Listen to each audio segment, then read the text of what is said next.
Hello everyone and welcome to our review of the strongest champions of patch 9.16. This patch is mainly aimed at balancing matches of the professional scene, as all the regional leagues are on the finish line, that's playoffs. So don't expect big changes in the meta. In addition, the reworked Pantheon has been released in this patch, so check out our website for the new guide. But anyway, let's get down to the strongest champions in this patch according to MoreLegends. Let's start with the top lane. This patch has affected quite a large number of top lane champions, and while the meta is still flooded with bruisers, there are a few changes. We're saying goodbye to the nerfed Riven and Tahm Kench, but the buffed Singed and Quinn are pretty much welcome. However, this is still the most balanced lane where there are no super dominant strategies and picks. It means you can choose a champion based on your playstyle. And the best top lane fighters to raise your rank are Kled, Quinn and Mordekaiser. Quinn, unlike all the top lane Conqueror fans, is played with press the attack. The reasons for their success are high sustain in lane, good trades and decent scaling. We haven't added Pantheon just yet, since we think he needs a minor buff. Illaoi, Yorick, Garen and Volibear are reliable picks for low to mid tiers. They have simple mechanics, high damage and lots of sustain. As we already mentioned, Tahm Kench is no longer on the list. We'd still like to highlight Garen, who has become a real S+ tier champion in his class. It's very difficult to find a counterplay to his mechanics, which combine high health regeneration and effective trades. By the way, Garen is also featured on PBE, so do not discredit this champion. If you wanna play a scaling champion, we recommend that you pick Kayle, Jax or Fiora. Both Jax and Fiora have been buffed in 9.16, so carrying your teammates through the late game will be even easier. However, these champions are mostly suitable for mid and high ranks. In low elo, risky early game rarely justifies itself, as players hardly ever know how to come back in the game. Right, now let's move on to junglers. This patch has brought some changes to our tier list. In 9.16, Nocturne has received a nice buff, so he's armed and ready to roll in the Summoner's Rift. Overall, Riot Games don't touch the jungle meta, thinking it's fairly balanced. And speaking of the jungle meta, it's still dominated by the Korean jungle strategy. It implies farming the red side of the jungle to get more gold and experience from Krugs and Raptors instead of Wolves and Gromp. Accordingly, the advantage is given to the junglers who can quickly clear camps with a large number of small monsters. And here is our list of the junglers to abuse in this patch. Those who like playing carry junglers can pick Kayn, Vi, Evelynn, Elise, Warwick, Jarvan and Nocturne. These champions can quickly clear the red side, make early ganks and solo carry games after a few kills. Plus they have a good scaling. Due to bonus attack speed, Nocturne can now compete with meta junglers. However, he still bets on power farming and ganks with his ultimate ability. We have also added Karthus to the list, but he's suitable only for mid to high tiers. As for tanks, Sejuani and Rammus are no longer as good as before, but anyway, you guys still have Amumu and the new Zac. Zac, after the ultimate rework, has become a powerful champion with significant damage and healing in combat. Also, when players want to cast the ultimate, they no longer have to focus on positioning so much. And don't forget about the Aftershock and Cinderhulk buffs, which have affected all the tanks. Plus, there is no need to contest Rift Scarlet at level 2.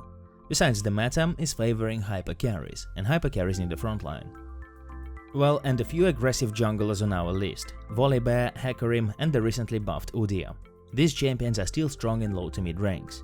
And again, with the new crab timer, they can invade the enemy jungle or make a few ganks and then take both crabs. As for cons, they clear the red side camps pretty slowly. On the other hand, Udyr and Volibear don't need level 3, they can effectively gank already at level 2. And let's not forget about Nunu and Ivan, who are most suitable for high elo. The support junglers are good for the same reason, hyper carries in the bot lane.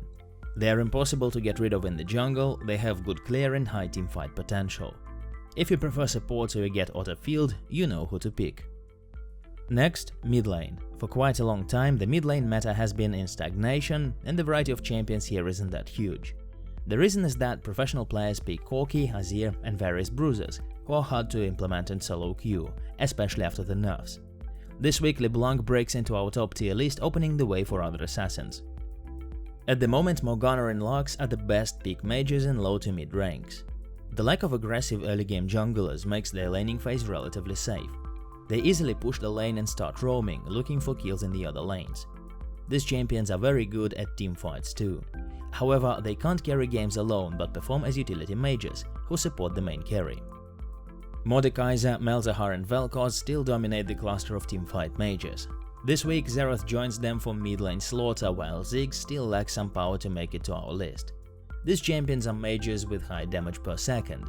They have good synergy with teamfight setups that need to get through the enemy frontline.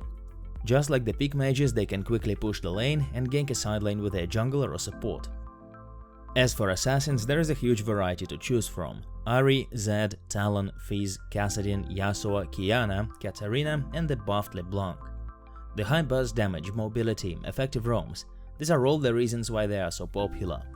These guys just need level 6 to start snowballing the game, well, except for Kassadin, who unlocks his full potential after level 16. Assassins are good against both squishy compositions and tanky setups with one hyper carry. There is only one new champion in the bot lane this week – Vayne, instead of the nerfed Sivir. Despite the Essence River nerf and the Rendurance buff, the meta is still dominated by crit marksmen, with Jinx in the top. Mages, however, are no longer relevant in this role. None of them has a win rate above 50% at the moment.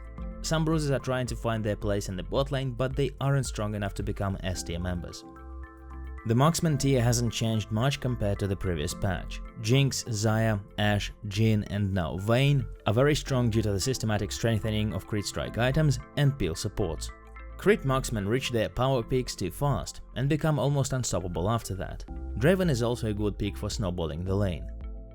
Kog'Maw and Miss Fortune should also be noted. These two champions are strong picks in the current meta of tanks and fat frontline. Miss Fortune can adapt her build depending on the enemy setup, starting with either Blade of the Ruined King or Lethality. It means she can be effective both against tanks and squishes. And of course, last but not least, supports. We also have a few categories of them so that you can easily find a champion to suit your playstyle. The support meta is changing almost every day. A huge number of peel supports has led to increased popularity of aggressive supports – Pyke, Thresh and Nautilus. Riot Games trying to balance the situation by nerfing Yuumi and Biscuits. So let's kick it off with the utility mages.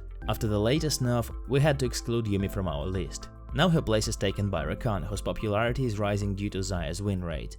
Morgana, Lux, Janna and Zilean are still good. On the one hand, these champions have a good catch potential when the enemy is out of position. On the other hand, they have strong disengage, which can save their carry even when they get under enemy crowd control. Nautilus, despite the nerf, is still one of the best champions with aggressive early game and effective roams. Other powerful supports are Pyke, Leona and Blitzcrank. As for Thresh, he still remains an S-tier support. Various control sources, mobility and high base damage make these champions extremely dangerous in the early game. Nami, Sona and Soraka are at the top of the heal supports chart. Despite the damage nerf, Soraka still has a relatively strong lane poke. Nami simply has endless healing, and Sona is a hyper carry on support. Her laning phase isn't that good, but in the mid to late game she grants way too much utility to her team, so it gets really hard to lose the match. Alright guys, that's about it for now. Pick the strongest champions and follow the meta with MoreLegends. On this note, as always, thank you so much for watching, and good luck in your solo queue. You cannot hear their howls above the wind. The god died. The man lives.